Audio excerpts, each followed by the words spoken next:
ಅಣ್ಣ ಒಬ್ಬನು ಹಿಡಿಯೋಕೆ ಇಷ್ಟು ಜನ ಬೇಕಾ? ಇಷ್ಟು ಸಾಕಂತ ಯೋಚನೆ ಮಾಡ್ತಾ ಇದ್ದೀನಿ. ನಿಮ್ಮ ಸಾಹೇಬರು ನಾಳೆ ತಾನೇ ಡ್ಯೂಟಿಗೆ ಜಾಯ್ನ್ ಆಗೋದು. ಇವತ್ತಾಕೆ ಇಷ್ಟೊಂದೆಲ್ಲ ಬಿಲ್ಡಪ್ ಕೊಡ್ತಿದ್ಯಾ? ಅವನು ಮನುಷ್ಯನೇ ತಾನೆ.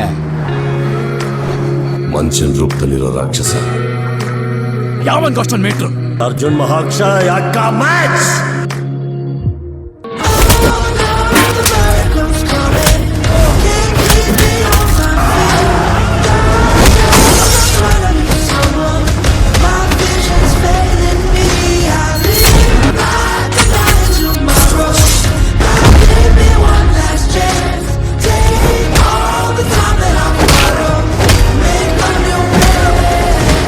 ಸೌತ್ ಇಂಡಿಯಾದಲ್ಲಿರೋ ಅಷ್ಟು ಗ್ಯಾಂಗ್ಸ್ಟರ್ಗಳು ಗಡಿ ಪಡೆಗೆ ಬಂದವ್ರೆ.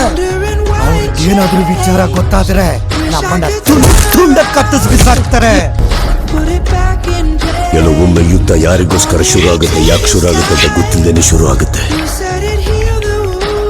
ಈ ಯುದ್ಧನು ಹಾಗೆ ಶುರು ಆಗಿರೋದು. ಯುದ್ಧದಲ್ಲಿ ವೀರನು ಗೆಲ್ತಾನೆ, ಬುದ್ಧಿವಂತನು ಗೆಲ್ತಾನೆ. ಆತರ ಪಡೋನು ಗೆಲ್ಲೋದು ಕಷ್ಟ. ಹುಡುಗರ ಬಾಡಿನ ಕಾರಲ್ಲಿ ಹಾಕೊಂಡು ಅಲ್ಲಿ ತಗೊಂಡೋಗಿ ಆ ಕಾರಲ್ಲಿ ಆಕ್ಸಿಡೆಂಟ್ ಮಾಡಬೇಕು. ನಾನು ನನ್ನ ನಂಬಿದವರಿಗೋಸ್ಕರ ಗೊತ್ತಿದ್ದೇನೋ ಈ ಯುದ್ಧದಲ್ಲಿ ಇಳಿದಾಯ್ತು. ಮುಗಿಸ್ತೇನೆ.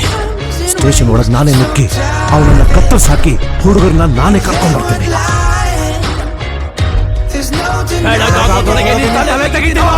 Single share waiting.